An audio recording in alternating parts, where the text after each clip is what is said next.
has the narcissist gone forever? Hello, I'm H.G. Tudor. I deal with thousands of comments across my various platforms each and every day, emails, queries, etc., and consultations. And one of the most common errors that is made by individuals with regard to their understanding of narcissists and the dynamic between them and the narcissist is to believe that the narcissist is capable of disappearing forever, that they've not heard from the narcissist for a number of weeks and therefore it's over, that they are now going to be left alone, that the narcissist is not going to come back, that the narcissist is not going to darken your doorstep. Many instances, people will crow about, I did this, and therefore I will not see the narcissist's peasy ass ever again. He or she is too frightened to come anywhere near me. I've wounded them so extensively, they will never return and hoover me. I'm hoover free. I don't think that they will ever come back to me. I won't be hoovered. I know that for certain. No. All of that is wrong. Even when a narcissist dies, that isn't the end, because we have the capability to hoover you from beyond the grave, and I shall be talking about instances where that occurs and why in a separate video. The only certainty whereby you will not be hoovered is when you are dead, and therefore even if a hoover is attempted, you of course cannot know anything about it. Invariably, the death of the narcissist minimises considerably, although does not, as I've just explained, completely extinguish the risk of you being hoovered, as there might be a hoover from beyond the grave. To think that the narcissist has gone forever is emotional thinking. In some instances, it is founded on a fundamental misunderstanding of narcissism and how we operate, and is often driven by your own emotional thinking, where you are an empathic individual, to cause you to believe that somehow you are now safe, that the narcissist has beat a retreat and will not ever be seen again. Sometimes it is as a consequence of you imposing your worldview onto the behaviour of the narcissist, that you think, well, if that was me, I wouldn't show my face around here ever again, and therefore you would think that the narcissist would behave in a similar way. But we don't. The reason for this is quite simply down to our compartmentalization and the fact that narcissists operate in the moment. Yesterday and tomorrow are irrelevant, save to which the extent that they impact upon the now. An argument with a narcissist yesterday happened yesterday, and therefore is irrelevant, save where reference to yesterday's argument caters to the narcissist's need for the prime aims in the now. Hence, the narcissist will bring up the past, and therefore, to unconsciously assert control over you now, will make reference to the fact of, you were downright awful to me yesterday, shouting and screaming at me. I don't deserve to be treated that way. Yesterday's argument is resurrected. We never bury anything dead. Similarly, but going in the opposite direction, we utilise the future to control now. As I've explained in a separate video, this is future faking. The promise of something that will occur in the future being utilised to control you now, to extract fuel from you now, to gain a character trait from you now, to gain a residual benefit from you now. I want to marry you. I can't wait till we get married. I can't wait until we move in together. I'm so looking forward to taking you away on holiday. All of those things are being said in the now about a future event to effect an outcome in the now. And it is this operation of the narcissist in the now for all narcissists, because control must be now, fuel must be now. Of course, the greater and the ultra will have regard to what can come next as part of our planning and our calculated nature, But the vast majority of narcissists, being lesser and mid-range, are unaware and wholly focused upon what is happening in that instant, guided by their unconscious narcissism. And therefore, when it comes to the issue of the narcissist being gone forever, that is not the case. You might think that having an almighty humdinger of a row with the narcissist, where you expose the narcissist's behaviour to a range of people, means the narcissist is not going to come and bother you anymore. No, because once that event has happened, it has happened. It's fallen off the edge of the cliff, if you will. And at a future point, you will, in some shape or form, come on the radar of the narcissist.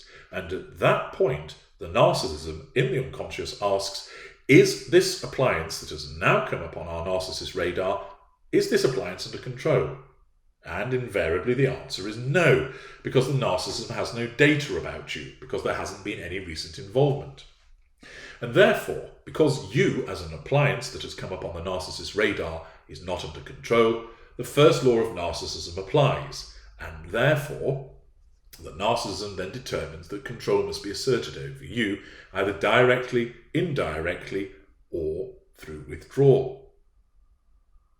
The narcissism goes to the first assertion of control, direct, first, because this reaps the greatest rewards for us. We can assert control, we can draw fuel, we can get a character trait, and we can gain a residual benefit. So the narcissism always looks to utilise that first, if it can be done.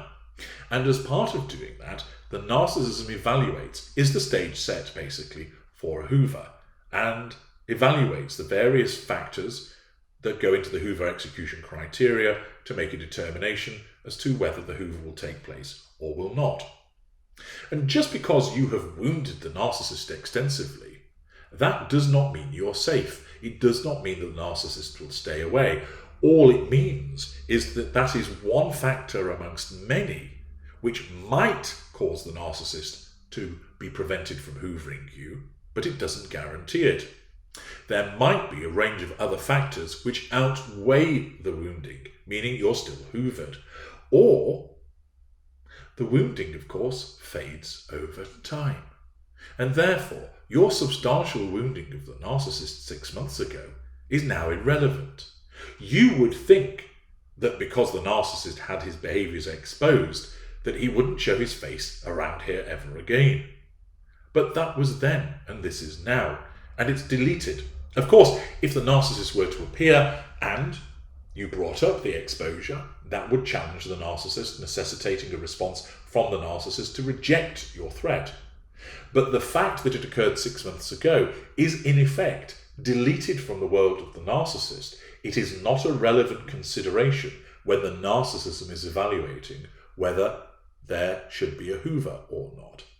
And therefore, in those circumstances, what happens is that the narcissism doesn't take the wounding into account because it's now irrelevant, and determines that it's easy enough to walk around to your house or send you a text message, that there's a need for fuel, and that there are no other factors prohibiting a hoover, so you get hoovered. To think that the narcissist is gone and has left you alone is a misunderstanding about narcissism and a common occurrence as a consequence of emotional thinking, causing you to believe that you're actually safe when you are not. And you must guard against this. You must not fall into the trap of believing, I'm safe, the narcissist is gone forever. You shouldn't be involved with that. What you ought to do is adopt the approach that there is always a risk of being hoovered, and it is a question of how great that risk is, whether it is high or low. But there is always, repeat, always a risk. The narcissist is not gone forever. We can return. Some people have said to me in consultation, HG, I've not heard anything for 8 weeks. I think that's it. He'll never come back again. 8 weeks is nothing. The narcissist is probably in a golden period with an intimate partner primary source, and that golden period could last 6, 12, 18 months, which means, all else being equal, the narcissist is focused elsewhere and isn't bothered about you. However, that intimate partner primary source will enter into devaluation, which heightens the risk for you of then being hoovered. There are lots of different factors which all play into one another, some making it more likely, some meaning it less likely. But there is no guarantee against ever being hoovered. You can make your defences very robust, which means that the likelihood of being hoovered is extremely low, and indeed, even if a hoover attempt is made, it can't get through because you've moved house and the narcissist doesn't know where you are, and you've changed your number, and you're not on social media, and all your friends have been instructed not to give any information to the narcissist that will enable the narcissist to know how to get in contact with you. Therefore, the chances of being hoovered there will be extremely low indeed. An attempt might be made, but you never learn of it because it fails. But do not think that just because you've not heard from the narcissist for a number of weeks or a number of months, that's it and it's over. It may well be the case that the narcissist has hoovered you, but you've got a good no-contact regime, and therefore the narcissist hasn't gone, you just haven't realised you've been hoovered. But well done on that good no-contact regime. More usually, it's because the narcissist hasn't been triggered to think about you, or has, and the narcissism has not selected a hoover, and instead has asserted control over you by smearing, which you've not heard about, or has stayed in a position of withdrawal. It is never the case that the narcissist has gone forever, and to think that the narcissist has gone forever is dangerous. It shows misunderstanding and the presence of emotional thinking, and could result in you engaging in behaviours which bring you on the radar of the narcissist, thus provoking a hoover trigger, leading to a hoover, or causing you to lower your defences unnecessarily, meaning that you then become more likely to be hoovered. Those are things that you need to be wary of. If you want to know whether your circumstances result in a high or medium or low risk with regard to being hoovered, arrange an audio consultation with me. And using my expertise, I will go through all the various factors, explaining the level of risk that you face, and then helping you reduce that level of risk further. You'll find details of that in the video description in order to arrange an audio consultation. I'm H.G. Tudor. Thank you for listening.